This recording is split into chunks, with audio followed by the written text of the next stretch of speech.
ಸಾಯ್ತೇವ ಅಂದ್ಕೊಳ್ಳಿ. ಇಲ್ಲ, ನನ್ನ ಗಂಡ ಮನಿ ಬಿಟ್ಟು ಹೋಗಿ 3 ವರ್ಷ ಆಗ್ಯದ.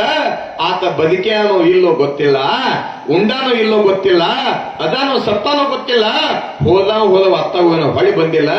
ಏನು ಮಾಡ್ಲಿವ, ಗಂಡನ ಕೇಳ್ಬೇಕನ್ನಕ ಈಗ ನಂಗ ಫೋನ್ ಇಲ್ಲ, ಏನಿಲ್ಲ. ಪತ್ರ ಹಾಕ್ಬೇಕಾದ್ರೆ ಯಾರು ಬಂದು ಬಳಗ ನೆಂಟಸ್ರು ಕುಲಸ್ರು ಎಲ್ಲರೂ ಕೂಡ ವಿಚಾರ ಮಾಡಿ ಆಯ್ತು ನನ್ನ ಗಂಡ ಬಂದಿಲ್ಲ ಅಂತ ಹೇಳಿದ್ರು. 3 ವರ್ಷ ಆಯ್ತು ಹೋದಂತ ಗಂಡ ಬಂದಿಲ್ಲ, ಏನ್ ಮಾಡ್ಬೇಕು ಅನ್ನೋದ್ರೊಳಗಾಗಿ ಲಿಂಗಮ್ಮ ತಾಯಿ ಅಂತ ತಂಗಿ ಚಿಂತೆ ಮಾಡ್ಬೇಡ. ಹೋದ ನಿನ್ನ ಗಂಡ ಈಗ ತಂಗಿ ಅಲ್ಲಿ ನೋಡಿ ನಿನ್ನ ಗಂಡ ಬರಾಕತ್ತಾನ ಅಂದಕ್ಕೆ. ಅಲ್ಲಿ ನೋಡಿ ನಿನ್ನ ಗಂಡ ಬರಾಕತ್ತ ಅಂತ ತಿಳ್ಕೊಂಡು ಯಾವಾಗ ಲಿಂಗಮ್ಮ ಹೇಳ್ತಾಳೆ, ಹೇಳಿದಂತ ಸಮಯದೊಳಗ ಕಣ್ಣೊಳಗ ನೀರು, ಆನಂದದ ಕಣ್ಣೀರು ಬರ್ತಾವ. ಕೈಯಾಗ ಹಿತ್ತಳಚೆಗೆ ಹಿಡ್ಕೊಂಡಾಳ. ಹೊರಗೆ ಬಂದ ನೋಡಿದ್ರೆ ಗಂಡ ನಡ್ಕೊಂತ ಬರಕತ್ತಿದ್ದ. ಏನ ಲಿಂಗಮ್ಮ ತಾಯಿ ಪತ್ರ ಹಾಕಿರ್ಲ ಅವಂಗೆ, ಅವ ಏನು ಅಂತ ಗೊತ್ತಿತ್ತ ಇಲ್ಲ. ಯಾಕ ಆ ಜ್ಞಾನ ತಾಯಿ ಗೊತ್ತಿತ್ತು. ಬಂದ ತಕ್ಷಣವೇ ಗಂಡನ ಪಾದಕ್ಕೆ ನಮಸ್ಕಾರ ಮಾಡ. ಇನ್ನ ಮರ ಎಂದು ಕೂಡ ಏನು ಅನ್ನಂಗಿಲ್ಲ, ಬೇಯಂಗಿಲ್ಲ. ಕಾರಣ ಏನಂತಂದ್ರೆ ನೀ ದುಡ್ಯಾಕ್ ಹೋಗಿದ್ರು ಕೂಡ ಚಿಂತೆ ಇಲ್ಲೇ ಮನೆಗೆ ಅಂತ ತಿಳ್ಕೊಂಡು ಗಂಡ ಹೆಂಡತಿ ಕೂಡ್ಕೊಂಡು ಲಿಂಗಮ್ಮ ತಾಯಿ ಪಾದಕ್ಕೆ ನಮಸ್ಕಾರ ಮಾಡಿ ಹೇಳ್ಬೇಕನ್ನೋದ್ರೊಳಗ ಮುದುಕಿ ಮಾಯ ಹೋಗಿದ್ರಂತ. ಯಾವಾಗ ಮುದುಕಿ ಮಾಯಾದಂತ ಸಮಯದೊಳಗ ಆಶೀರ್ವಾದ ಮಾಡ್ತಾಳ, ಇರೋ ತನಕ ಸುಖವಾಗಿರ್ರಿ, ಆನಂದವಾಗಿರ್ರಿ, ಜೀವನ ನಡೆಸ್ಕೊಂಡು ಹೋಗ್ರಿ ಅಂತ ತಿಳ್ಕೊಂಡು ಹೇಳಿದ್ದ. ಬಹಳ ಮಂದಿ ನಾವು ಸಂಸಾರ ಜೀವನಕ್ಕೆ ಹೆದರಿ ದೂರ ಹೋದ್ರು ಬಹಳ ಮಂದಿ ಇದೀವ್ರಿ. ಎಟ್ ಮಜೆ ಅಂತೀರಿ ನೋಡ್ಬೇಕ. ಯಾರ ಹಿಂಗಿಬ್ರು ಗಂಡ ಹೆಂಡ್ತಿದ್ರಂತ, ಎಲ್ಲಿವ್ರು ಇಬ್ಬರು 4 ಮಂದಿ ಇರ್ತಾರ ಅಂತ ಕೇಳಿ ನೀವು. ಗಂಡ ಹೆಂಡತಿ ಜೀವನ ನಡುತ್ತ, ಸಂಸಾರ ಜೀವನ ಸಾಕಾಗಿತ್ತ. ಹೆಂಡತಿ ಹೇಳಾರ್ದಂಗ ಅವ ಕಾಶಿ ಹೋಗಿ ಸನ್ಯಾಸಿ ಆಗಿದ್ದ. ಒಂದ್ 15 ವರ್ಷ ಆಗಿತ್ತ ಕಾಶಿ ಹೋಗಿ, ದಾಡಿ ಬಿಟ್ಟಿದ್ದ, ಕಾವಿ ಹಾಕೊಂಡಿದ್ದ, ಸನ್ಯಾಸಿ ಆಗಿ ಕಾಶಿಯಾಗಿರ್ಬೇಕಾದ್ರ ಈ ಊರ ಕುಡ್ರಿ ಎಲ್ಲ ಹೆಣ್ಮಕ್ಳು ಒಂದು 20-30 ಮಂದಿ ಹೆಣ್ಮಕ್ಳು ಕೂಡ್ಕೊಂಡು ಏನಂದ್ರೆ ಇಲ್ಲ ಮತ್ತೆ ಜೀವನ ಇರೋದ್ರೊಳಗ ಕಾಶಿ ದರ್ಶನ ಮಾಡ್ಬೇಕಂತ ವಿಶ್ವನಾಥ್ ಅಂದ್ ಕಾಶಿ ಹೋಗಿ ನೋಡ್ರಿ ಅಂತ ತಿಳ್ಕೊಂಡು ಮಾತಾಡಿದ್ರು. ಒಂದು ಗಾಡಿ ಬುಕ್ ಮಾಡ್ಕೊಂಡ್ರ, ಒಂದ್ 2 ಬಸ್ ಮಾಡ್ಕೊಂಡು ಸೀದಾ ಕಾಶಿಗೆ ಹೋದ್ರು. ಎಲ್ಲಾ ಹೆಣ್ಮಕ್ಳು ಕೂಡ ಕಾಶಿ ಹೋಗಿರ್ತಕ್ಕಂತ ಸಾಧುಗಳನ್ನ ಭೇಟಿ ಆದ್ರು, ನಮಸ್ಕಾರ ಮಾಡಿದ್ರು. ನಮಸ್ಕಾರ ಮಾಡೋ ಮುಂದಾಗ ಒಂದ್ 8-10 ಮಂದಿ ಸಾಧುಗಳು ಕೂತ್ಕೊಂಡಿದ್ರು. 8-10 ಮಂದಿ ಸಾಧುಗಳು ಕೂತ್ಕೊಂಡಾಗ ಎಲ್ಲಾ ಹೆಣ್ಮಕ್ಳು ಕೂಡ ಸಾಧುಗಳು ನಮಸ್ಕಾರ ಮಾಡ್ಕೊಂತ ಹೋಗೋ ಮುಂದಾಗ ಇವ್ ಏನು ಕೂತಿದ್ನಲ್ಲ, ಸಂಸಾರ ಬ್ಯಾಸರ ಹೋದಾವ. ಅವ್ನ ಹೆಂಡತಿ ಬಂದ ನಮಸ್ಕಾರ ಮಾಡ್ತೆ, ಕೈಯಾಗ ಒಂದು ಗುಲಾಬಿ ಕೊಟ್ಟಂತವ. ಕೈಯಾಗ ಗುಲಾಬಿ ಕೊಟ್ಟಾಗ ಆಕೆ ಅಂದ್ಲು, ಯಾಕ್ರಿ ಪಾ ನೀವು ಸಾಧುಗಳಿದ್ರೆ ನನಗೆ ಯಾಕೆ ಕೊಡಾಕತ್ತೀರಿ ಅನ್ಲಕ್ಕಿ. ಇಷ್ಟು ಮಂದಿ ಇದೀವಿ, ಇಷ್ಟು ಮಂದಿ ಬಿಟ್ಟು ನನಗೆ ಯಾಕೆ ಕೊಡಾಕತ್ತೀರಿ, ಸುಮ್ ತಗೊಂಡವ. ಆಕೆ ಅಂದು, ನೀವ್ ಯಾರಂತ ನನ್ ಪರಿಚಯ ಇಲ್ಲ, ಯಾರಂತ ಗೊತ್ತಿಲ್ಲ, ನನಗೆ ಯಾಕೆ ಗುಲಾಬಿ ಕೊಡಾಕತ್ತೀರಿ ಅಂದಾಗ ನಾ ಯಾರು ಗೊತ್ತಿದ್ದೀನಂದವ. ಗೊತ್ತಾಗಲಿಲ್ಲ ಬಿಡ, ಯಾಕೆ ಮೊದಲು ಹೋಗಿ 20 ವರ್ಷ ಆಗಿತ್ತು, ಯಾರು ಗೊತ್ತಾಗಲಿಲ್ಲ ಅಂದ್ಕೊಳ್ಳಿ. ಅವ ಅಂದ, ನಾ ಬೇರೆ ಯಾರಲ್ಲ, ನಿನ್ನ ಗಂಡದಿನೇನಂತವ. ಆಕೆ ಅಂದ್ಲು, 20 ವರ್ಷ ಬಂದ ಗುಡ್ಡಕ್ಕೆ ಬಂದು ಗಡ್ಡ ಬಿಟ್ಟು ಕೂಡ ಸಂಸಾರ ಮೋಹನ್ ನಡಿ ಆ ಕಡೆ ಅಂತ ಆಕಿ. ಯಾಕೆ ಇಲ್ಲಿ ಹಂಗೇನಿಲ್ರಿ, ಜೀವನ ಹಂಗಿರ್ತದ ಅಂತ ಕೆಲವೊಬ್ಬರದ. ಆದ್ರೆ ಯಾವಾಗ ಗಂಡ ಹೆಂಡತಿ ಸಂಸಾರ ಜೀವನವನ್ನ ಆನಂದವಾಗಿ ಸಾಗಲಿ ಅಂತ ತಿಳ್ಕೊಂಡು ಲಿಂಗಮ್ಮ ತಾಯಿ ಆಶೀರ್ವಾದ ಮಾಡ್ತಾಳ. ಆಶೀರ್ವಾದ ಮಾಡಿ ಕಲ್ಯಾಣವನ್ನ ಕಾಣ್ಬೇಕಂತ ತಿಳ್ಕೊಂಡು ಅದೇ ಮಾರ್ಗವಾಗಿ ಮೊಳಲ್ಕೆರೆ ಮುಖಾಂತರವಾಗಿ ಸಂಚಾರ ಮಾಡ್ತಾ ಸೀದಾ ಎಲ್ಲಿಗೆ ಬಂದ್ರೆ ಸೊಲ್ಲಾಪುರಕ್ಕೆ ಬರ್ತಾಳೆ. ಸೊಲ್ಲಾಪುರಕ್ಕೆ ಮುಪ್ಪಾನ ಮುದುಕಿಯಾಗಿ ಯಾವಾಗ ಲಿಂಗಮ್ಮ ಬಂದಂತ ಸಮಯದೊಳಗ ತಾನು ತನ್ನ ಬಟ್ಟೆ ಗಂಟು, ತನ್ನ ಪೂಜಾ ಗಂಟು ಕೈಯಾಗ ಕೂಡ್ಕೊಂಡು ನಡೆಯಲಕತ್ತೈತಿ. ಸೊಲ್ಲಾಪುರಕ್ಕೆ ಯಾವಾಗ ಮಲ್ಲಿಕಾರ್ಜುನ ದೇವಾಲಯ ಬಂದ ಅಲ್ಲಿ ಕುಂತ್ಕೊಂಡಾಳ. ಮಲ್ಲಿಕಾರ್ಜುನ ದೇವಾಲಯ ಬಹಳ ಚಂದ ಐತೆ, ತಂಪೈತೆ ಅಂತ ತಿಳ್ಕೊಂಡು ಇವತ್ತಿಲ್ಲಿ ವಸ್ತಿ ಮಾಡಿ ಮುಂಜಾನೆ ಹೋದ್ರಾತ ಅಂತ ತಿಳ್ಕೊಂಡು ಅನ್ನೋದ್ರೊಳಗ ಅಲ್ಲಿ ಒಂದು ಆ ಇಡೀ ಸೊಲ್ಲಾಪುರದ ರಾಜ ಯಾರಿದ್ರಂದ್ರ ಸಿದ್ಧರಾಮ. ಭೋವಿಯ ಸಮಾಜದ ಒಡ್ಡರ ಸಿದ್ಧರಾಮ. ಆತ ಸಾಮಾನ್ಯನಿದ್ದಿದ್ದಿಲ್ಲ, ಶಿವನ 3ನೇ ಕಣ್ಣು ಪಡ್ಕೊಂಡಾಗಿದ್ದ ಸಿದ್ದರಾಮೇಶ. ಸಣ್ಣವನಾಗಿರ್ಬೇಕಾದ್ರೆ ಕೈ ಶ್ರೀಶೈಲಕ್ಕೆ ಹೋಗಿ ಕಮರಿ ಕೊಡೋದು ಹಾರಬೇಕಾದ್ರೆ ಸಾಕ್ಷಾತ್ ಶ್ರೀಶೈಲ ಮಲೆ ಕೈ ಹಿಡಿದಿದ್ದ. ಸಿದ್ದರಾಮೇಶ ಅಭಿನವ ಶ್ರೀಶೈಲ ಮಾಡ್ಬೇಕಂತ ತಿಳ್ಕೊಂಡ. ಇವತ್ತಿನ ಸಮಯದೊಳಗ ಸೊಲ್ಲಾಪುರ, ಆಗಿನ ಸಮಯದೊಳಗ ಸೊನ್ನಲಾಪುರ. ಹಿಂದೊಮ್ಮೆ ಅದು ಸೊನ್ನಲಾಪುರ, ಇಂದು ನೋಡಿ ಸೊಲ್ಲಾಪುರ ಅಂತಾರದು. ಸೊಲ್ಲಾಪುರದೊಳಗೆ ಸಿದ್ದರಾಮೇಶ ಏನ್ ಮಾಡ್ತಿದ್ದ ಅಂತಂದ್ರ, ಎಲ್ಲೆಲ್ಲೇ ಬರುವಂತ ಜನಗಳಿಗೆ, ಬಾಯಕ್ಕೆ ದನಕರಗಳಿಗೆ, ಪ್ರಾಣಿಗಳಿಗೆ, ಜನಗಳಿಗೆ ಕೂಡ ತಿಳ್ಕೊಂಡು ಕೆರೆಯನ್ನ ಕಟ್ಟಿಸ್ತಿದ್ದ. ಇನ್ನೊಂದು ಕಡೆಗೆ ಗುಡಿಯನ್ನ ಕಟ್ಟಿಸ್ತಿದ್ದ. ಹಿಂಗ್ ಕಟ್ಟಿಸ್ಬೇಕಾದ್ರೆ ಅದೊಂದು ನಿಯಮ ಏನಂತಂದ್ರೆ, ಸೊಲ್ಲಾಪುರದೊಳಗೆ ಯಾರು ಕೂಡ ಖಾಲಿ ಇರಂಗಿಲ್ಲ, ಖಾಲಿ ಇರಬಾರದು. ಇಲ್ಲಿ ದುಡಿಬೇಕ, ದುಡಿಯೋರು ಮಾತ್ರ ಸೊಲ್ಲಾಪುರದಾಗ ಇರಬೇಕ, ದುಡಿಲಾರ್ದವ್ರು ಊರ್ ಬಿಟ್ಟು ಹೋಗ್ಬೇಕಂತೇಳಿ ಶಾಸನ ಹಾಕಿದಂತೆ ಯಾರು ಸಿದ್ದರಾಮೇಶ. ವಯಸ್ಸಾದವ್ರಲ್ಲಿ ವಯಸ್ಸಿದ್ದವ್ರಲ್ಲಿ ದುಡಿಯಬೇಕಲ್ಲಿ ಏನ ಒಂದು ಬಂದಂತ ಜರ್ಗ ದಾಸೋ ಮಾಡ್ಸಕ ಬೀಸ್ಬೇಕ. ಅವ ನೋಡ್ರಿ ನೀವು ಈ ಬಿಸಿಕಲ್ ಅಂತ ಬರ್ತಿತ್ರಿ, ಈ ಜ್ವಾಳ ಗೋಧಿ ಇಟ್ಟು ಬೀಸ್ತಿದ್ರ ಅವಾಗ. ಹಳೆ ಮಂದಿ ಗೊತ್ತೈತಿ, ಈಗಿನ ಮಂದಿ ಗೊತ್ತಿಲ್ರಿ. ಈಗಿನ ಮಂದಿ ಬಿಸಿಕಲ್ ಅಂದ್ರ ಗೊತ್ತಿಲ್ಲ, ಬೀಸಿ ಗೊತ್ತಿಲ್ಲ. ಯಾಕ ಎಲ್ಲ ಮಿಷನ್ ಬಂದ್ಬಿಟ್ಟಾವ, ಹೌದಲ್ರಿ? ಸುಮ್ಮನೆ ಹಂಗ ಮನಿ ಓಪನಿಂಗ್ಯಾಗ ಮದ್ವೆಯಾಗ ಸುಮ್ಮನೆ ಹಂಗ ಏನ್ ಬೀಸೈತೆ ಬೀಸಿರ್ತಾರ, ಕೂಟತಿರ್ತಾರ, ಹಾಡು ಹಾಡ್ತಿರ್ತಾರ. ಯವ್ವ ವಲ್ಯವನ ಸುಮ್ ನೆಪಕ್ ಮಾತ್ರ ಅವಾಗಿನ ಸಮಯಕ್ಕೆ. ಅದನ್ನ ದಿನ ಮಾಡಿದ್ರ ಕೇಳ್ಬಾರ್ದು. ಅದ್ರ ಇವತ್ತಿನ ಪರಿಸ್ಥಿತಿ ಎಲ್ಲಿಗೆ ಬಂತು ಅಂತಂದ್ರ ಏನ್ ಅವಾಗ ಒಳಕಲ್ ಒಳಗ್ ಚಟ್ನಿ ಮಾಡ್ತಿದ್ರ, ಹೌದಾ? ಇವ ಏನಾದ್ರ ಖಾರ ಕೊಟ್ಬೇಕಂದ್ರ ರುಬ್ಕೊಂಡಾಗ ರುಬ್ತಿದ್ರ. ಈಗ ಯವ್ವ ಅವು ಏನ್ರಿ ವಾಷಿಂಗ್ ಮಿಷನ್, ಮಿಕ್ಸರ್, ಹೌದಲ್ರಿ? ಎಷ್ಟು ಆಶ್ಚರ್ಯ ಅಂತಂದ್ರ ಮಿಕ್ಸರ್ನಾಗ ಹಾಕಿದಾಗ ನೀವು ಏನ ಹಾಕ್ರಿ, ಕುಟನ ಹಾಕ್ರಿ, ಚಟ್ನಿ ಹಾಕ್ರಿ, ಏನ್ ಹಾಕ್ರಿ, ಮಿಕ್ಸಿಗೆ ಹಾಕಿದಾಗ ಅಲ್ಲಿ ಗೊಡ್ರ ಅಂತಟ್ರೆ ತಿಂದ ಮ್ಯಾಗ ನಾನಾಗಿಲ್ಲವಾದ ಅಲ್ಲ. ಅವಾಗಿನ ಊಟನ ಬೇರೆ, ಇವಾಗಿನ ಊಟನ ಬೇರೆ. ಕಾಳ ಬೀಸಬೇಕ. ಯಾರೇ ಬರ್ಲಿ ಜೋಳವನ್ನ ಬೀಸಬೇಕ, ಗೋಧಿಯನ್ನ ಬೀಸಬೇಕ. ಇಲ್ಲ ಅಂತಂದ್ರ ಕೆರೆಗೆ ಹೋಗಿ ಕೆಲಸ ಮಾಡ್ಬೇಕೇನು, ಗುಡಿ ಕಟ್ಟ ಕಲ್ಲು ಎತ್ತಬೇಕಂತ ತಿಳ್ಕೊಂಡ ಸಿದ್ದರಾಮೇಶ ಹೇಳಿದ್ದ. ಇಬ್ಬರು ಸಾಯಂಕಾಲ ಬಂದ್ರು. ಬಂದ ತಕ್ಷಣ ಕುಂತ್ಕೊಂಡಿದ್ದ ಲಿಂಗಮ್ಮ ಮುಪ್ಪಾನ ಮುದುಕಿಯಾಗಿ ಮಲ್ಲಿಕಾರ್ಜುನ ದೇವಾಲಯದೊಳಗೆ. ಯಾವಾಗ ಮುಪ್ಪಾನ ಮುದುಕಿ ಕುಂತ್ಕೊಂಡಂತ ಸಮಯದೊಳಗೆ ಹೇಳ್ತೇನೆ ನಿಮ್ಗ, ಇಬ್ರು ಬಂದ ಆಳ್ ಮಕ್ಕಳು ಬಂದ. ಅವ್ರಂದ್ರಂತ, ಯಾರವ ನೀನು, ಇಲ್ಲಿ ಯಾಕೆ ಕುಂತಿ, ಇದೇನು ಧರ್ಮಚಕ್ರ ಅಂತ ತಿಳ್ಕೊಂಡು ಏನು ಇಲ್ಲಿ ಹಂಗ ಕುಂದ್ರಂಗಿಲ್ಲ, ನಿನ್ ಹೆಸರೇನು? ಅಕ್ಕೇನಲ್ಲೋ, ಯಪ್ಪ ನನ್ನ ಹೆಸರು ಲಿಂಗಮ್ಮ ಅಂತ ಹೇಳಿ. ಎಷ್ಟು ವಯಸ್ಸ, ಎದಕ್ ಬೇಕಪ್ಪ ನಿನಗ ಅನ್ಲಕ್ಕೆ? ಇಲ್ಲ, ನಮ್ಮ ಒಡೆಯನಾಗಿರ್ತಕ್ಕಂತ ಸಿದ್ದರಾಮೇಶ್ವರ ವಾಣಿ ಆಗ್ಯದ. ಸೊಲ್ಲಾಪುರದೊಳಗೆ ಯಾರು ಕೂಡ ಹಂಗ ಇರಂಗಿಲ್ಲ, ನೀ ಸೊಲ್ಲಾಪುರ ಇರ್ಬೇಕನ್ನಂಗಿತ್ತಂದ್ರ ಬಂದ ಜ್ವಾಳ ಗೋಧಿ ಹಿಟ್ಟು ಬೇಯಿಸ್ಬೇಕ. ಅಕ್ಕೇಂದು ಅವನು ಕೊಳ್ಳಾಗ ಲಿಂಗಿಲ್ಲ, ಅವನೊಬ್ಬ ಬವಿ ಅದಾನ, ಅವನ ಕೊಳ್ಳಾಗ ಲಿಂಗಿಲ್ಲ. ನಿಮ್ಮ ಒಡೆಯ ಸಿದ್ದರಾಮನ ಕೊಳ್ಳಾಗ ಲಿಂಗಿಲ್ಲ, ಅವನೊಬ್ಬ ಬವಿ ಅದಾನ. ಲಿಂಗವಿಲ್ಲದವರ ಸೇವೆಯನ್ನು ನನ್ನ ಜಾಯಮಾನದೊಳಗೆ ಉಸಿರಿರೋ ತನಕ ಕೂಡ ಮಾಡೋದಿಲ್ಲ ಅಂದಕ್ಕೆ. ಅಂದುಕೊಳ್ಳೆ ಅವಾಗ ಇವರಂದ್ರು, ಹಂಗಾರ ನೀನು ಸೊಲ್ಲಾಪುರ ಬಿಟ್ಟು ಹೋಗಿ ಕಡ್ಡಿ ಇಲ್ಲ. ಆಕೆ ಅಂದು, ಈ ಊರಲ್ಲ ಇನ್ನೊಂದು ಊರ. ಬಾರೋ ಬಾರೋ ಬಾರೋ ಬಾರೋ ಬಾರೋ ಸಾಧನ ಕೇರಿಗೆ ಮರಳಿ ನಿನ್ನಿ ಊರಿಗೆ. ದರ ಬೇಂದ್ರೆಯವ್ರು ಹೇಳ್ತಾರೆ ಈ ಮಾತನ್ನ. ಶಿಕ್ಷಕರಾಗಿರ್ಬೇಕಾದ್ರ, ಅವರ ನಿವೃತ್ತಿ ಹೊಂದಬೇಕಾದ್ರ ಅವರನ್ನ ಕೈ ಮಾಡಿ ಕರೆದಿದ್ದು ಯಾವಂದ್ರೆ ಧಾರವಾಡ ಜಿಲ್ಲಾ ಬರುವಂತ ಸಾಧನ ಕೇರೆ. ಬಾರೋ ಬಾರೋ ಬಾರೋ ಬಾರೋ ಬಾರೋ ಸಾಧನ ಕೇರೆಗೆ ಮರಳಿ ನಿನ್ನೆ ಊರಿಗೆ ಅನ್ನುವಂಗ ಲಿಂಗಮ್ಮ ಅಂತಾಳೆ. ಈ ಊರಲ್ಲ, ಇನ್ನೊಂದು ಊರೈತೆ ಸಾಧನೆ ಮಾಡಕಂದ್ಲಕ್ಕೆ. ಆದ್ರ ಸಿದ್ದರಾಮನ ಸೇವೆ ಮಾಡೋದಂತ ತಿಳ್ಕೊಂಡು ಹೇಳಿದಾಗ ಅವಾಗ ಲಿಂಗಮ್ಮನ್, ಯಪ್ಪ ನಾನು 3 ಗಂಟೆ ಅದಾವ, ಬಟ್ಟಿ ಗಂಟ ಪೂಜಾದ ಗಂಟೆ ಅದಾವಪ್ಪ, 1 ಗಂಟೆ ನಾ ತಗೊಂತೀನಿ, 2 ಗಂಟೆ ನಾ ಇಟ್ಕೋಬೇಕಾದ್ರೆ 1 ಗಂಟೆ ತಗೊಂಡ್ ಬಂದು ಈ ಸೊಲ್ಲಾಪುರ ದಾಟಿಸಿ ಹೊರಗೆ ಕೊಡ್ರಿ, ನಾ ಹೋಯ್ತೀನಿ ಅಂದಕ್ಕೆ. ಅವ್ರಂದ್ರು, ನಿನ್ನ ಗಂಟು ಹೊತ್ಕೊಂಡು ಹೋಗಿ ಅಲ್ಲಿ ಕೊಟ್ಟು ಬಂದ್ರೆ ನಮ್ಮ ತೆರೆ ನೋತೈತಿ, ಹೊಳೆ ಬರ್ತಿದ್ರಿ ಅಂತ ತಿಳ್ಕೊಂಡು ಹೋದ್ರು, ಹೊಳೆ ಬರ್ಲೇ ಇಲ್ಲ.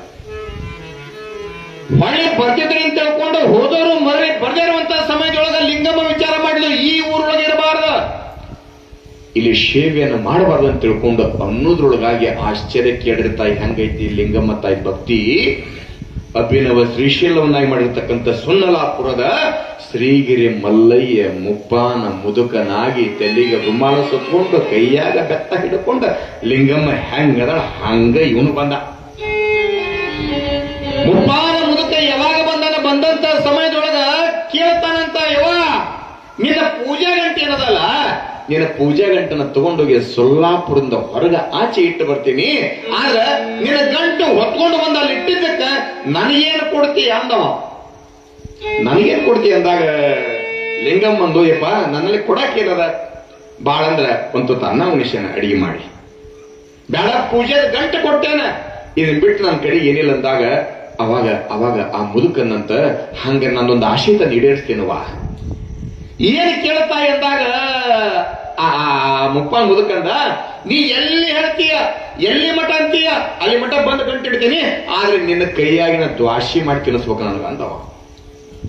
ಆಕೆಯೊಂದು ಇದೇನು ದೊಡ್ಡದೈತು ಯಪ್ಪ, ಯಾಕ ಹಸಿದು ಬಂದವನಿಗೆ ಅನ್ನ ಕೊಡ್ಬೇಕಂತ, ದಾಹ ಅಂತ ಬಂದವನ್ ನೀರ್ ಕೊಡ್ಬೇಕಂತ, ಕಷ್ಟ ಅಂತ ಬಂದವನ್ ಕಷ್ಟವನ್ನ ಆಲಿಸ್ಬೇಕಂತ ನನ್ನ ಕೈಯಾಗ ಏನು ಕೊಡಕ್ಕೆ ಸಾಧ್ಯ ಐತಿ? ಭಗವಂತ ಯಾಕ ಬರ್ಬೇಕಾದ ಏನು ತಂದಿಲ್ಲ, ಹೋಗ್ಬೇಕಾದ್ರೆ ಕೂಡ ಏನೂ ಒಯ್ಯಂಗಿಲ್ಲ, ಒಂದು ತನ್ನ ಕೊಟ್ಟು ನಾನು ಏನು ಕಡಿಮೆ ಆಗಲ್ಲ, ಆಯ್ತಪ್ಪ ದ್ವಾಶೆ ಮಾಡಿ ಉಣಿಸ್ತೀನಿ ಅನ್ಬೇಕು. ಸರಿ ಅಂತ ತಿಳ್ಕೊಂಡು ಇಬ್ರು ವಯಸ್ಸಾದವ್ರ ಮುಪ್ಪಾನ ಮುದುಕ 1 ಗಂಟೆ ಹೊತ್ಕೊಂಡಾನ, ಲಿಂಗಮ್ಮ ತಾಯಿ 1 ಗಂಟೆ ಹೊತ್ಕೊಂಡಾಳ. ಇಬ್ರು ಕೈಯಾಗ ಕೋಲ್ ಹಿಡ್ಕೊಂಡು ಗೋಣ ಅಳಿಗಾಡ್ಕೊಂತ ಸೊನ್ನಲ ಕೊಡ್ಬಿಟ್ಟು ಹೊರಗೆ ಬಂದಾಳ. ದೊಡ್ಡದಾದ ಆಲದ ಗಿಡ ಇರುವಂತ ಸಮಯದೊಳಗ ಅಲ್ಲೇ ಪಕ್ಕದೊಳಗೆ ಒಂದು ಬಾವಿ, ಅಲ್ಲೊಂದು ಮುರ್ಕೊಂಡು ಹೋಗಿ ಬಹಳ ಚಲೋ ಹೌದನ್ನುವಂಗ ದ್ವಾಶಿ ಮಾಡಿಲ್ಲ ಲಿಂಗಮ್ಮ. ಯಾವಾಗ ಮುಪ್ಪಾನ ಮುದುಕಿ ದ್ವಾಶಿ ಮಾಡಿದಂತ ಸಮಯದೊಳಗ ಆ ಮುಪ್ಪಾನ ಮೂಲಕ ಗಂಟಿಟ್ಟ ದ್ವಾಶಿ ತಿನ್ನಕತ್ತ ಹಿಟ್ಟು ಖಾಲಿ ಆದ್ರೂ ಕೂಡ ಇನ್ನು ತಿನ್ಬೇಕನ್ನಕತ್ತ ಆತ. ಅಷ್ಟು ರುಚಿ ಮಾಡಿದ ತಾಯಿ. ಅಷ್ಟು ರುಚಿಯಾಗಿ ದ್ವಾಶಿ ಮಾಡಿದಾಗ ಯಾವಾಗ ದ್ವಾಶಿ ತಿಂದ ತಕ್ಷಣ ಇನ್ನೇನ ಮೊದಲ ತತ್ರಾಣಿಯೊಳಗ ನೀರ ಹಿಂಗ ಕೊಡ್ಬೇಕನ್ನೋದ್ರೊಳಗ ಮುಪ್ಪಾನ ಮುದುಕ ಮಾಯ ಆಗಿದ್ದ. ಯಾವಾಗ ಮುಪ್ಪಾನ ಮೂಲಕ ಮಾಯ ಆಗ್ಯಾನ ಅವಾಗ ಲಿಂಗಮ್ಮಂತಳ, ಎಲ್ಲಾ ಮಲ್ಲಿಕಾರ್ಜುನ ಮೋಸ ಮಾಡಿದೆಲ್ಲ ಅನ್ನೋದಕ್ಕೆ ಯಾಕ ಸಾಕ್ಷಾತ್ ಶ್ರೀಗಿರಿ ಮಲ್ಲಯ್ಯ ನೀ ಬಂದಿದ್ದಂದ್ರ, ಸಾಕ್ಷಾತ್ ಸೊಲ್ಲಾಪುರದ ಮಲ್ಲಿಕಾರ್ಜುನ ನೀ ಬಂದಿದ್ದಂದ್ರ ಇನ್ನೂ ನಾ ಏನ ಮಾಡಿಕೊಡ್ತಿದ್ಯಾ, ಹೇಳಾರ್ದಂಗ ಹೋಗ್ಬಿಟ್ಟಲ್ಲಪ್ಪ, ನನ್ನ ಮೋಸ ಮಾಡಿಲ್ಲ ಅಂತ ತಿಳ್ಕೊಂಡ, ನನ್ನ ಕೈಯಾಗಿನ ದ್ವಾಶಿ ತಿಂದು ಹೋಗಲ್ಲ ಅಂತ ತಿಳ್ಕೊಂಡ ಲಿಂಗಮ್ಮ ತಾಯಿ ಕಣ್ಣೀರ್ ಹಾಕ್ತಾಳೆ, ಹೇಳಾರ್ದ ಹೋದೆ ಅಂತ ತಿಳ್ಕೊಂಡು. ಆದ್ರೂ ಕೂಡ ಅನಿವಾರ್ಯ, ಯಾಕ ಭಕ್ತರ ಭಕ್ತಿಗೆ ಮೆಚ್ಚಿ ಬರವ ಗುರುನಾಥ ಅಂತ ಕರೀತಾರಲ್ಲ, ಲಿಂಗಮ್ಮ ತಾಯಿ ಗಂಟ ಹೊತ್ಕೊಂಡು ಸಂಚಾರ ಮಾಡ್ತಾ ಹೋಗ್ಲ. ನಮೋ ಪಾರ್ವತಿ ಶಂಕರ ವಲ್ಲಭ, ನಮೋ ಪಾರ್ವತಿ ಶಂಕರ ವಲ್ಲಭ, ನಮೋ ಪಾರ್ವತಿ ಶಂಕರ ವಲ್ಲಭ, ನೀರುಮಲ್ಲಯ ನಮೋ ನಮೋ ಶಂಭೋ ಮಹದೇವ, ಮಹದೇವ ಶಂಭೋ ಮಹದೇವ, ಮಹದೇವ. ನಮೋ ಪಾರ್ವತಿ ಶಂಕರ ವಲ್ಲಭ, ನಮೋ ಪಾರ್ವತಿ ಶಂಕರ ವಲ್ಲಭ, ಶ್ರೀಗಿರಿ ಮಲ್ಲಯ ನಮೋ ನಮೋ ಶಂಭೋ ಮಹದೇವ, ಮಹದೇವ.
ಶಂಭೋ ಶಂಕರ ಮಲ್ಲಯ್ಯ ಶ್ರೀಗಿರಿ ಮಲ್ಲಯ್ಯ ಅನ್ನೋ ಹಂಗ ಸೊಲ್ಲಾಪುರದ ಮಲ್ಲಿಕಾರ್ಜುನ ಬಂದು ದೋಷೆಯನ್ನು ತಿಂದ.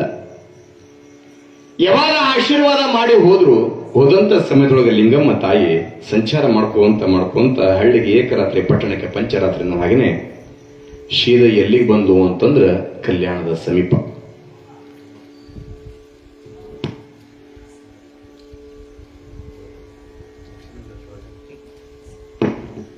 ಯಾವಾಗ ಹಿಂಗೆ ಬಂದಂತ ಸಮಯದೊಳಗ ಬಹಳ ಸುಂದರವಾಗಿರ್ತಕ್ಕಂಥ ತೋಟ, ಬಾಳಿಯ ತೋಟ, ಹಣ್ಣು ಹಂಪಲದ ತೋಟ, ಅಲ್ಲಿ ಸುಂದರವಾಗಿರ್ತಕ್ಕಂಥ ಬಾವಿಯೊಳಗ ತಿಳಿನೀರ, ಎಳ್ನೀರಂತ ನೀರ, ಹಾಲಿನಂತ ನೀರ. ಅಲ್ಲಿ ಬಂದು ಮುಪ್ಪಾನ ಮುದುಕಿ ಬಹಳ ಚಂದ ಐತಿ, ಇಲ್ಲೇ ಸ್ನಾನ ಪೂಜೆ ಮಾಡ್ಕೊಂಡು ನೀರು ಕುಡಿಬೇಕಂತ ಹೇಳಿ ಆ ತೋಟಕ್ಕೆ ಬಂದು ಉಳ್ಕೊಂಡು ಇನ್ನೇನು ಬಂಗಾರದ ವರ್ಣವುಳ್ಳಂತ ಲಿಂಗಮ್ಮ ತಾಯಿ ಸ್ನಾನ ಮಾಡಿ ಅಲ್ಲೇ ಇರ್ತಕ್ಕಂಥ ಹಣ್ಣು ಹಂಪಲವನ್ನು ತಗೊಂಡು ಹೂವ ಪತ್ರ ತಗೊಂಡು ಅಂಗರುವ ಲಿಂಗ ಹಿಡ್ಕೊಂಡು ಲಿಂಗ ಪೂಜೆಯನ್ನು ಮಾಡ್ತಾ ಲಿಂಗಯ್ಯ ನೋಡ್ತಾ ಯಾವಾಗ ಕುಂತಂತ ಸಮಯದೊಳಗ ಪಕ್ಕದ ಹೊಲದ ಮಾಲೀಕ ದಿನ ಊಟ ಮಾಡಕ ಹೊಲಕ್ಕೆ ಬರ್ತಿದ್ದ ಬಾವಿಗೆ. ಬರ್ಬೇಕಾದ್ರೆ ಅವತ್ತ ಬುತ್ತಿ ಇಟ್ಟುಕೊಂಡು ಬಂದಾಗ ಇನ್ನೇನು ಉಣ್ಬೇಕನ್ನೋದ್ರೊಳಗ ಯಾವಾಗ ಈ ಹೆಣ್ಮಗಳು ನೋಡಿ ಅವ ಅನ್ಕೊಂಡ, ಈ ಹೆಣ್ಮಗಳು ಯಾರು ಇರಬಹುದ? ಈ ತರನಾಗಿ ಹೆಣ್ಮಗಳನ್ನ ಎಲ್ಲೂ ಕೂಡ ನೋಡಿಲ್ಲ. ಕಾರಣ ಏನ ಆ ಹೆಣ್ಮಗಳ ಬಂಗಾರದ ರೂಪ, ಹಂಗ ಲಿಂಗ ಪೂಜೆ ಮಾಡಕತ್ತಾಳ, ಬಹುಶಃ ಯಾರೋ ತಾಯಿ ಇರ್ಬೇಕಂತ ತಿಳ್ಕೊಂಡ ನಾವು ಉಣ್ಣಕ್ಕಿನ ಮುಂಚೆಕ ಆಕೆ ಉಣಿಸಿದ್ರಾತಂತ ತಿಳ್ಕೊಂಡು ಬುತ್ತಿ ಹಂಗ ಬೆಚ್ಚಲದಂಗಿಟ್ಟ.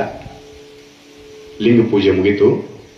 ಲಿಂಗಮ್ಮ ತಾಯಿ ಕಣ್ಣು ಬಿಟ್ಟಾಗ ಅವಾಗ ಆ ಹೊಲ ಮಾಲಕ ಬಸಪ್ಪ ಅಂತ ಹೇಳಿ ಬಸಪ್ಪ ನಮಸ್ಕಾರ ಮಾಡಿದ. ಕೇಳಿದ, ಯವ್ವ ಯಾವೂರ್ ನಿಂದು, ಎಲ್ಲಿಗೆ ಹೊಂಟೀಯ, ಇಲ್ಲಿ ಯಾಕೆ ಬಂದೀಯ? ಯಪ್ಪ ನನ್ನ ಹೆಸರು ಲಿಂಗಮ್ಮ ಅಂತ ಹೇಳಿ ಕಲ್ಯಾಣವನ್ನ ಕಾಣಬೇಕ, ಕಲ್ಯಾಣ ಶರಣ ನೋಡ್ಬೇಕಂತ ತಿಳ್ಕೊಂಡು ಹೊಂಟೀನಿ, ಸಮಯ ಆಗಿತ್ತ, ಸ್ನಾನ ಪೂಜೆ ಮಾಡ್ಕೊಂಡು ನೀರು ಕುಡಿಬೇಕಂತೇಳಿ ಕುಂತಿದ್ದೀಯ. ಅವ ಅಂದ, ಯವ್ವ ನಾನು ಇಲ್ಲೇ ಮ್ಯಾಗಲ್ ಹೊಲ್ದಾವ, ದಿನಾ ಊಟ ಮಾಡಕ್ಕೆ ಹೊಲಕ್ಕೆ ಬರ್ತೀನಿ, ಕಾರಣ ಬಾವಿ ಐತೆ ಅಂತ ತಿಳ್ಕೊಂಡ ನನ್ನ ಹೆಂಡತಿ ಬುತ್ತಿ ಕಳಿಸ್ಕೊಟ್ಟ, ತಾಯಿ ತಗೋ ಒಂದಿಷ್ಟ ನೀ ಪ್ರಸಾದ ಮಾಡೋ. ಯಾಕೆಂದು ತಮ್ಮ ನಾ ಪ್ರಸಾದ ಮಾಡಂಗಿಲ್ಲ. ಅವನ್ ಕೊಟ್ಟ, ಬಹುಶಃ ಹಂಗಾರ ನಾ ತಂದಿದ ಬುತ್ತಿಯನ್ನು ಎಂದಾಗೈತೆ ಅಂತ ಹೇಳಿ ನಿನ್ನ ತೆಲಿಗೆತ್ತಂದ್ರೆ ಗಾಡೆವ ಮನೆಗೆ ಹೋಗಿ ನನ್ನ ಹೆಂಡತಿ ಕಡೆಯಿಂದ ಇಲ್ಲೇ ಒಂದು 10 ಹೆಜ್ಜೆ ಮನಿ ಐತಿ, ಹೋಗಿ ಬುತ್ತಿ ಮಾಡ್ಸ್ಕೊಂಡ್ ಬಂದ್ಬಿಡ್ತೀನಿ. ಯಾಕೆಂದು ತಮ್ಮ ಹಂಗಿಲ್ಲ, ನಾನು ಪ್ರಸಾದ ಮಾಡ್ಬೇಕನ್ನಾಗಿತ್ತಂದ್ರೆ ನಂದೊಂದು ಸಂಕಲ್ಪ ಏನು ಅಂತಂದ್ರ ಕಲ್ಯಾಣದೊಳಗ ಲಕ್ಷದ ಮೇಲೆ 96,000 ಜಂಗಮರಿ ಪ್ರಸಾದ ಮಾಡಿಸ್ತಕ್ಕಂಥ ಅಣ್ಣ ಬಸವಣ್ಣ ಜಂಗಮರಿ ಪ್ರಸಾದ ಮಾಡಿಸ್ತಾನ. ಕಾರಣ ಆ ಜಂಗಮರ ಕರ್ಕೊಂಡು ಬಂದು ಜಂಗಮರಿ ಪ್ರಸಾದ ಮಾಡಿಸಿದ ಮ್ಯಾಗ ನಾ ಪ್ರಸಾದ ಮಾಡಾಕಿ. ಅವ ಅಂದ, ಬಾಳ ಅಂದ್ರ ಒಂದು 10-20 ಮಂದಿ ಕರ್ಕೊಂಡು ಬಂದು ಪ್ರಸಾದ ಮಾಡ್ಸಂದ್ರ ನಮ್ಮೂರ 8 ಮಂದಿ ಸಿಗ್ತಾರ, 8 ಮಂದಿ ಜಂಗಮ ಕರ್ಕೊಂಡ್ಬಂದು ಪ್ರಸಾದ ಮಾಡ್ಸ್ಯಾರ. ನೀನು ಲಕ್ಷದ ಮೇಲೆ 96,000 ಜನ ಕಲ್ಯಾಣಕ್ಕೆ ಹೋಗಿ ಕರ್ಕೊಂಬ ಅಂತ ಹೇಳ್ತಿಲ್ಲವ, ಅಷ್ಟಕ್ಕೊಂದು ಮಂದಿ ಪ್ರಸಾದ ಮಾಡಿಸೋಷ್ಟು ಅದೇನಂತಿರ್ಲಿವ, ರಟ್ಟಾಗಿನ ಕಿಶೆದಾಗಿನ ಸಿಟ್ಟೇನು ಅದೇನೋ ರಟ್ಟಾಗಿಲ್ಲ ಅಂತಿರ್ಲ ಇವ, ನಮಗ ಅನ್ನಕ್ ಬರಲ್ಲ. ಹಂಗ ನನ್ನಲ್ಲಿ ಜಿಗಟ್ಟಿಲ್ಲ. ಆದ್ರೂ ಕೂಡ ನೀ ಹೇಳಿ ಅಂತಂದ್ರೆ ಕರ್ಕೊಂಡ್ ಬರ್ತೇನೆ ತಾಯಿ. ಆದ್ರೆ ಎಲ್ಲಾ ಜನಗಳು ಪ್ರಸಾದ ಮಾಡಿಸೋದು ಯಾವಾಗ ಅಂದಾಗ, ತಮ್ಮ ನೀವು ಹೋಗಿ ಕರ್ಕೊಂಡು ಬಾ. ಸ್ವಲ್ಪ ತಡ ಆತಂದ್ರೆ ಅವರೆಲ್ಲರೂ ಕೂಡ ಬಸವಣ್ಣ ಮನೆಗೆ ಹೋಗ್ಬಿಡ್ತಾರ, ತ್ರಿಪುರಾಂತೇಶ್ವರ ಕೆರೆ ಒಳಗ ಸ್ನಾನ ಮಾಡಕತ್ತಾರ, ಅರ್ಜೆಂಟ್ ಹೋಗ. ಅವ್ ಮನೆಗೆ ಹೋಗ್ದಾಗ ಹೆಂಡತಿಗೆ ಅದು ನೋಡು, ಜಲ್ದಿ ಅಡಿಗೆ ಮಾಡು, ಗಡಿಗೆ ಒಳಗ ಅಡಿಗೆ ಮಾಡ್ಕೊಂಡು ಶೇತ್ ಆಟಕ್ ಬಾ, ಜಂಗಮನ್ ಕರ್ಕೊಂಡ್ ಬರ್ತೀನಿ. ಇವ ಹೋಗಿ ಯಾವಾಗ ಜಂಗಮರ ಕರ್ಕೊಂಡು ಬಂದಂತ ಸಮಯದೊಳಗೆ ಹೇಳ್ತೀನಿ ತಾಯಿ, ಅಲ್ಲಿ ಕರ್ಯಾಕ್ ಹೋದಾಗ ಅವ್ರಂದ್ರು ಇಲ್ಲ ಹಿಂಗ್ ಬರ್ಬೇಕಂತ ತಿಳ್ಕೊಂಡು, ಯಾಕೆ ಏನ್ ಅನ್ನೋದ್ರೊಳಗಿಲ್ಲ, ಮತ್ತೆ ಹಿಂಗ ನಮ್ಮೂರಿಗೆ ಹಿಂಗ ಮುದಿಕ್ ಬಂದಾಳ, ಮತ್ತೆ ನೀವು ಪ್ರಸಾದ ಮಾಡ್ತಾರಂತ ಬರ್ಬೇಕಂತ. ಅವ್ರಂದ್ರು ಸರಿ ಪ್ರಸಾದಕ್ಕೆ ಬರ್ತೀನಿ, ನಮ್ಗೇನು ಕಾಣಿಕೆ ಕೊಡ್ತೀರಿ, ನನಗೆ ಗೊತ್ತಿಲ್ಲ, ಆ ಮುದಿಕ್ ಕೊಡ್ತಾಳ. ಈ ಅದ್ರ ನಮ್ಮ ಮಂದಿ ಹೆಂಗಂತಂದ್ರೆ ಸಾಮಾನ್ಯ ಮಂದಿ ಅಲ್ರಿ. ಅವಾಗ ಎಷ್ಟು ಮಜೆ ಅಂತೀರಿ ನೀವು? ಜಯಮಂಗಳಂ ನಿತ್ಯ ಮೂರ್ಗಂಗಳಂ, ಜಯಮಂಗಲಂ ನಿತ್ಯ ಮೂರ್ಗಂಗಳಂ, ಅಳಿಯಾಡಿಸಿ ಹೊಡೆದರೆ 6 ಗಂಗಳಂ, ಸರಳಿಸಿ ಹೊಡೆದರೆ 9 ಗಂಗಳಂ. ಉಣ್ಣುದಕ್ಕಾಗಿ ಅವಾಗಿನ ಮಂದಿ ಇಲ್ಲ ಅನ್ಬೇಡಿ, ನೀವು ಒಪ್ಕೊಳ್ಬೇಕ. ಯಾಕ? ದೀಪದ ಕೆಳಗ ಕತ್ತಲೆ ಹೆಂಗಿರ್ತಲ್ಲ, ನೀವು ಏನ್ ಬೇಕಾದ ದೀಪ ಹಚ್ಚರಿ, ದೀಪಕ್ಕೆ ಲಟನಾರ ಹಚ್ಚರಿ, ಚಿಮ್ನಾರ ಹಚ್ಚರಿ, ಏನ ಹಚ್ಚರಿ, ಅದ್ರ ಕೆಳಗ ಕತ್ಲೆ ಹಂಗಿರ್ತಲ್ಲ. ಹಂಗ ಆಗಿನ ಸಮಯದೊಳಗ ಜಂಗಮರ ಕೆಲವಷ್ಟು ಮಂದಿ ಬರೀ ಉಣ್ಣಾಕ ಕಾಣ್ಕಾಗಿದ್ರ ದೀಪದ ಕೆಳಗ ಕತ್ತಲು ಹೆಂಗಿರ್ತಲ್ಲ ಹಂಗಿರುವಂತ ಸಂದರ್ಭ ಒಂದಿಷ್ಟು ಮಂದಿ ನಮಗೆ ಯಾರಾದ್ರೇನು ಹೊರತು ಊಟ ಹಾಕ್ತಾರೆ, ಕೈ ತುಂಬ ರೊಕ್ಕ ಕೊಡ್ತಾರೆ. ಎಲ್ಲಾದ್ರೇನಂದ್ರೆ ಅವ್ರು ಸೀದಾ ಎಲ್ಲರೂ ಬಂದ್ರು, ತೋಟದಾಗ ಕುಂತ್ಕೊಂಡಿದ್ರು. ಕುಂತ್ಕೊಂಡಾಗ ಹೇಳ್ತೀನಿ, ನಿಮಗೆ ಒಬ್ಬರಲ್ಲ ಇಬ್ಬರಲ್ಲ ಲಕ್ಷದ ಮೇಲೆ 90,000 ಜಂಗಮರ ಗಣಗಳು ಕುಂತ್ಕೊಂಡಾರ. ಮನ್ಯಾಗ ಹೆಂಡತಿ ಇಟ್ಟ ಗಡಿಗೆ ದೊಡ್ಡದಲ್ಲ, ಇಷ್ಟ ಗಡಿಗೆ ಅನ್ನ ಮಾಡ್ಕೊಂಡು ಬಂದಾಳ. ಇವ್ರನ್ನೆಲ್ಲ ಐನ್ಯಾರ ನೋಡಿ ಒಮ್ಮೆ ಮಕ್ಳಿಗೆ ಗಾಬಾರ್ಲಾಕಿ. ಯಾಕ 10 ಮಂದಿಗೆ ಊಟ ಮಾಡಿಸ್ಯಾನ, 20 ಮಂದಿಗೆ ಊಟ ಮಾಡಿಸ್ಯಾನ, ನನ್ನ ಗಡಿಯಾಗಿರೋದು ಇಷ್ಟ ಅನ್ನ ಐತಿ, ಇಷ್ಟು ಮಂದಿ ಅದ್ರ ಯಪ್ಪ ಹೊತ್ತು ನನ್ನ ಮಾನ ಮರ್ಯಾದೆ. ಯಾಕ ಎನ್ನ ವಾಮಕ್ಷೇಮ ನಿಮ್ಮದಯ್ಯ, ಎನ್ನ ಹಾನಿ ವೃದ್ಧಿ ನಿಮ್ಮದಯ್ಯ, ಎನ್ನ ಮಾನ ಅಪಮಾನ ನಿಮ್ಮದಯ್ಯ, ಬಳ್ಳಿಗೆ ಕಾಯಿ ದಿಮಿತ್ತು ನೋಡ ಕೂಡಲ ಸಂಗಮ ದೇವನು ಹಂಗ ನನ್ನ ಮಾನ ಮರ್ಯಾದೆ ಹೆಣಮಾಳು ಕೈಗೈತೆ ಅಂತ ತಿಳ್ಕೊಂಡು ಗಡಿಗೆ ತಂದಾಕಿ ಮುಂದಿಟ್ಲ. ಇವರೆಲ್ಲ ಕುಂತ್ಕೊಂಡ್ರ ಜಂಗಮರ. ಯಾವಾಗ ಎಲ್ಲ ಜಂಗಮರು ಪ್ರಸಾದ ಕುಂತ್ಕೊಂಡಂತ ಸಮಯದೊಳಗೆ ಅವಾಗ ಹೊಟ್ಟುಂಬ ಊಟ ಮಾಡ್ತಿದ್ರು. ಊಟ ಮಾಡ್ಬೇಕಾದ್ರ ಆ ಜಂಗಮರಿಗೆ ಇರಂತ ಹೊಟ್ಟುಂಬ ಊಟ ಮಾಡ್ಬೇಕಾರೆ ನೀ ನಮ್ ಕಾಕ ಏನ್ ಕೊಡ್ತೀಯ ಅಕ್ಕಿ ಅಂದ್ರಪ್ಪ, ಮೊದಲು ಊಟನ ಮಾಡಿದೆ ಒಂದಕ್ಕೆ, ಮೊದಲು ಊಟ ಮಾಡಿ, ಮೊದಲು ಊಟ ಮಾಡಿರೋದ್ರೊಳಗ ಹೇಳ್ತೇನೆ ನಿಮ್ಗ, ಇರೋದು ಎಷ್ಟು ಗಡಿ ಒಳಗೆ ಅನ್ನ ಐತಿ, ಎಷ್ಟು ಮಂದಿಗೆ ಎಲ್ಲಿ ಮುಟ್ಟತ್ತಂತ ತಿಳ್ಕೊಂಡು ಅನ್ನೋದ್ರೊಳಗೆ ಸ್ವತಃ ಮುದುಕಿಸ್ಕೊಂತಾಳ ಗಡಿಗೆನ. ಆ ಮುದುಕಿ ಗಡಿಗೆ ಇಸ್ಕೊಂಡ ಏನ್ ಮಾಡಿದ್ವು ಅಂತಂದ್ರೆ, ಮುಂದೆ ನಾನು ಹಿಡ್ಕೊಂತ ಹೋಗ್ತೀನಿ ಅಂತ ತಿಳ್ಕೊಂಡ ಸ್ವತಃ ಲಿಂಗಮ್ಮ ತಾಯಿನೇ ಕೈ ಒಳಗ ತುಂಬಿದ ಅನ್ನದ ಗಡಿಗೆ ಹಿಡ್ಕೊಂಡು ನೀಡ್ಕೊಂತ ಲಕ್ಷದ ಮೇಲೆ 96,000 ಜಂಗಮರಿಗೆ ಪ್ರಸಾದ ಮಾಡುತ್ತಾಳೆ. ಇಷ್ಟ ಗಡಿಗೆ ಲಕ್ಷದ ಮೇಲೆ 96,000 ಜಂಗಮರ ಪ್ರಸಾದ ಮಾಡಿದ್ರು ಕೂಡ ಗಡಿಗ್ಯಾಗ ಅನ್ನ ಹೆಂಗಿತ್ತು ಹಂಗ ಇತ್ತಂತ ಒಂದ್ ತಟಕ ಸರದಿದ್ರು. ಗಡಿಗ್ಯಾಗ ಅನ್ನ ಹೆಂಗಿತ್ತ ಹಂಗ ಇರಬೇಕಾದ್ರ ಆ ಹೆಣ್ಮಳಿ ಬಹಳ ಆಶ್ಚರ್ಯ. ಹೊರತುಂಬ ಏನೋ ಊಟ ಮಾಡಿದ್ರ ಅವ್ರಂದ್ರಂತ ಹೊರತುಂಬ ಊಟ ಹಾಕಿದ್ವ. ಮತ್ ನಮ್ಮ ಕಾಣಿಕ ಅಂದ್ರ ಅವ್ರು ಕಾಣಿಕ ಅಂದಾಗ ಲಿಂಗಮ್ಮತ್ತ ಎಟ್ಟ ಜಾಣೆ ಅಂತಂದ್ರ, ಕಾಣಿಕವನ್ನ ಕೊಡೋದಕ್ಕಿನ ಪೂರ್ದೊಳಗ ಆ ಹಿಂದರಿ ಗಡಿಗೆ ಅಂತಿದ್ರಲ್ಲ, ಮಣ್ಣಿನ ಕುಡಿಕಿ ಗಡಿಗೆ ಹರಿವಿ ಅಂತಿದ್ರಲ್ಲ, ಆ ಒಡೆದಿದ್ದ ಗಡಿಗಿನ ಹರಿವಿನ ಹೊಲದಾಗ ಹೋಗಿತ್ತಿದ್ರ. ಅವಾಗ ಅವು ಬಿದ್ದಿದ್ದು ಇಟ್ಟಿಟ್ಟು ಪೀಸ್ ಅಂತ. ನಮ್ಮ ಕಡೆಗೆ ಹಂಚಿಪಿಲ್ಲಿ ಅಂತ ಕರೀತಾರೆ, ಈ ಕಡೆ ಏನಂತೀರಿ ಬೋಕಿ ಅಂತ ಕರೀತಾರೆ, ಈ ಕಡೆ ಏನಂತೀರಿ ಬೋಕಿ. ಹೌದಲ್ರಿ, ಬಿದ್ದಿದ್ದು ಬೋಕಿ. ಇವ್ರು ಯಾವಾಗ ಲಕ್ಷದ ಮೇಲೆ 96,000 ಜನ ಪ್ರಸಾದ ಮಾಡ್ಯಾರ. ಬಿದ್ದಂತ ಬೋಕಿಯನ್ನು ತಗೊಂಡು ಒಂದ್ ಕಡೆಗೆ ಕೂಡಿ ಹಾಕ್ಯಾಳ. ಆಶ್ಚರ್ಯ ಏನೋ ಒಂದು ವಿಚಾರ ಮಾಡ್ತಾ ಇದ್ದಷ್ಟು ಕೇಳ್ರಿ, ಆ ತಾಯಿಗೆ ಜಂಗಮರ ಮೇಲೆ ಎಂಥ ಭಕ್ತಿ ಐತಿ ಅಂತಂದ್ರ, ಸದ್ರೂಪವೇ ಗುರು, ಚಿದ್ರೂಪವೇ ಲಿಂಗ, ಆನಂದ ಮೂರ್ತಿ ಜಂಗಮ. ಜಂಗಮ ಅಂತಂದ್ರ ಸಾಮಾನ್ಯನಲ್ಲ. ಜಂಗಮ ಅಂತಂದ್ರ ಶಿವನ ತತ್ವ ಸ್ವರೂಪ ಅಂತ ಕರೀತಾರ. ಶಿವನ ಇನ್ನೊಂದು ಅವತಾರ ದೆರೆಗಿಳಿದು ಬಂದವರು ಯಾರಂದ್ರೆ ಜಂಗಮ ಅಂತ ಕರೀತಾರ. ಜಂಗಮರಿ ಪ್ರಸಾದ ಮಾಡಿಸ್ಬೇಕಂತ ತಿಳ್ಕೊಂಡು ಪ್ರಸಾದ ಮಾಡ್ಸ್ಯಾಳ. ಅಲ್ಲೇ ಬಿದ್ದಿರ್ತಕ್ಕಂಥ ಬೋಕಿ ಕೂಡ ಹಾಕ್ಯಾಳ. ಎಲ್ಲ ಜಂಗಮರು ಪ್ರಸಾದ ಮಾಡ್ಕೊಂಡ ಹೋಗುವಂತ ಸಮಯದೊಳಗ ಕಾಣಿಕ ಕೊಡೆಯವ್ವ ಅಂದಾಗ ತನ್ನ ಕೈ ಒಳಗಿರ್ತಕ್ಕಂಥ ಬೋಕಿನ ಲಿಂಗಮ್ಮ ತಾಯಿ ತನ್ನ ಕೈಯಿಂದ ಜಂಗಮರ ಕೈ ಒಳಗ ಕೊಡಬೇಕಾದ್ರೆ ಲಿಂಗಮ್ಮ ತಾಯಿ ದಾನಮ್ಮ ತಾಯಿಯ ಮುಖವನ್ನು ಉಳ್ಳಂತ ಬಂಗಾರದ ನಾಣ್ಯವಾಗಿ ಪರಿವರ್ತನೆಗೊಳ್ತಾವಂತ ಬಂಗಾರದ ನಾಣ್ಯವಾಗಿ. ಲಕ್ಷದ ಮೇಲೆ 96,000 ಜಂಗಮರು ಬಂಗಾರ ನಾಣ್ಯ, ದಾನಮ್ಮ ತಾಯಿ ಮುಖ ಉಳ್ಳಂತಾವು ತಗೊಂಡು ಶೀದಾ ಕಲ್ಯಾಣಕ್ಕೆ ಹೋದ್ರು. ಹಂಗ ಹೋಗ್ಲಿಲ್ಲ ಅವ್ರು ಬಸವನಿಗೆ ಹೇಳ್ಕೊಂತ ಹೊಂಟ್ರಂತ, ಯಪ್ಪ ನಿನ್ನ ಮನೆಗೆ ಬಂದ್ರ ಇಷ್ಟ ನಾಣ್ಯ ಕೊಡ್ತಿದ್ದಿ, ಅಲ್ಲಿ ಹೊರಗೋಗ್ಬೇಕು ಹೆಣ್ಮಗಳ ಮೊಳಕೇರಿ ಒಳಗ ಹಿಂಗ ಮನಿ ಕರ್ಕೊಂಡು ಪ್ರಸಾದ ಮಾಡಿಸಿ ನಮ್ಗೆ ಹಿಂಗ್ ಕೊಟ್ಟಾಳ ಅಡವಿ ಹೊಲ್ದಾಗ ಅಂತ ತಿಳ್ಕೊಂಡು ಹೇಳಿದಾಗ ಬಸವನಿಗೆ ಗೊತ್ತಾತು, ಆಗ ನನ್ನ ತಂಗಿ ಬಂದಾಳ ಅಂತ ತಿಳ್ಕೊಂಡ ಕಲ್ಯಾಣ ಕರ್ಕೊಂಡು ಬರ್ತಾರ.